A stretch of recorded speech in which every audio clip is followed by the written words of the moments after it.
सांगलीत उद्धव ठाकरेंच्या शिवसेनेचे चंद्रहार पाटलांनी शक्ती प्रदर्शन करत उमेदवारी अर्ज दाखल केलाय। काँग्रेस आमदार विक्रम सावंत वगळता काँग्रेसचा कोणताही बडा नेता चंद्रहार पाटलांसोबत दिसला नाही। निवडणुकीच्या रिंगणात उतरलेल्या पैलवानाशी काँग्रेसनं असहकार पुकारल्याची चर्चा सुरू झाली आहे।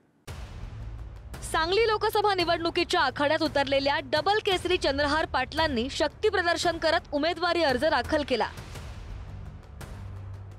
चंद्रहार पाटलांनी गर्दी जमवली होती, पण या गर्दीमध्ये काँग्रेसच्या नेत्यांची गैरहजेरी खटकत होती।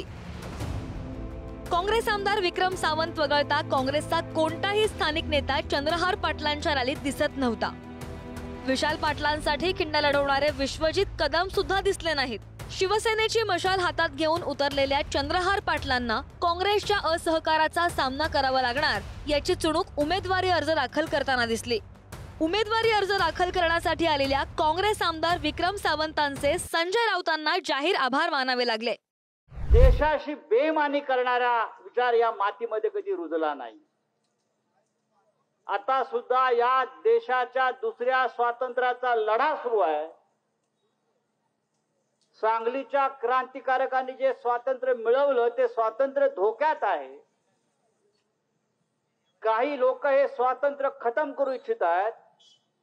अशा वेळेला या सांगलीला मागे राहता येणार नाही आणि म्हणून ही क्रांतीची मशाल सांगलीमध्ये पेटलेली आहे। चंद्रहार पाटलांच्या रॅलीमध्ये शरद पवारांच्या राष्ट्रवादीचे जयंत पाटील आणि सुमन पाटील सुद्धा उपस्थित होत्या। राष्ट्रवादीच्या कार्यकर्त्यांची रॅलीमधली उपस्थिती लक्षवेधी होती। विशाल पाटलांच्या बंडखोरीच्या पावित्र्यानं महाविकास आघाडीच्या नेत्यांच्या चेहऱ्यावर तणाव स्पष्ट दिसत होता। सांगलीमध्ये काँग्रेसचा पत्ता कट करण्यात शरद पवारांच्या राष्ट्रवादीच्या नेत्यांनी काही भूमिका बजावली नाही ना, अशी चर्चा दबक्या आवाजात सुरू झाली। सांगलीचा उमेदवार ठरवण्यात आपली कोणतीही भूमिका नव्हती, असं स्पष्टीकरण जयंत पाटील यांनी दिलं। ते किती उत्तम प्रतिसाद महाविकास आघाडीला मिळतोय।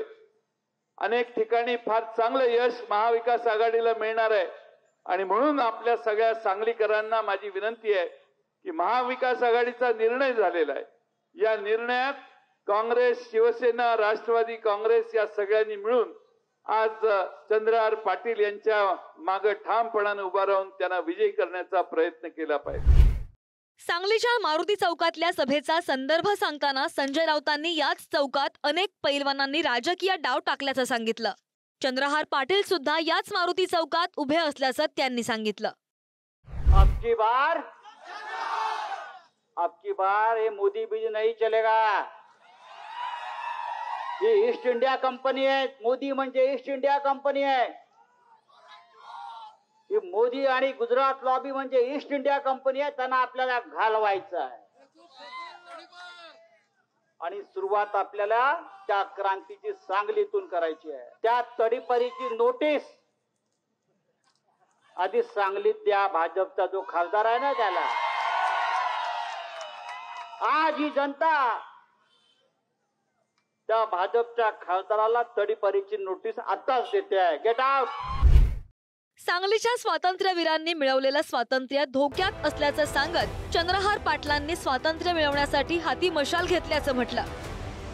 सांगलीच्या भाजप खासदाराला तडीपार करा असं आवाहन सुद्धा संजय राऊतांनी केलंय।